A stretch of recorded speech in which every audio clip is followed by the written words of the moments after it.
শেখ হাসিনা ও আওয়ামী লীগের বিচার না হওয়া পর্যন্ত বাংলাদেশের কোনো মানুষ বা কোনো দল ভুল করিয়ে যেন নির্বাচনের কথা না বলে, এমন মন্তব্য করেছেন জাতীয় নাগরিক পার্টির উত্তরাঞ্চলে মুখ্য সংগঠক সার্জিস আলম। তিনি বলেন, আওয়ামী লীগের বিচার না হওয়া পর্যন্ত কোনো নির্বাচন হবে না।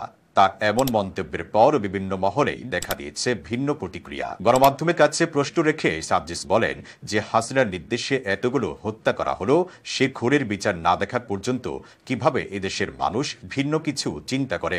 তিনি বলেন, খুনি হাসিনাকে বাংলাদেশে নিয়ে আসতে হবে, সে বিচারে মঞ্চে দাঁড়াবে, ফাঁসির মঞ্চে দাঁড়াবে। জাতীয় নাগরিক পার্টি উত্তরাঞ্চলের এই মুখ্য সংগঠক বলেন, যে পর্যন্ত না আমরা খুনি হাসিনাকে ওই ফাঁসির মঞ্চে না দেখছি, এই বাংলাদেশে কোনো নির্বাচন হবে না।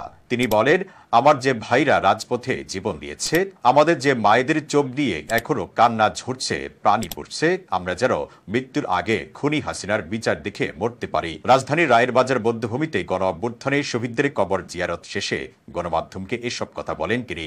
এর আগে এদিন জাতীয় স্মৃতিসৌধে জাতীয় নাগরিক পার্টি নেতাকর্মীরা শ্রদ্ধা নিবেদন করেন।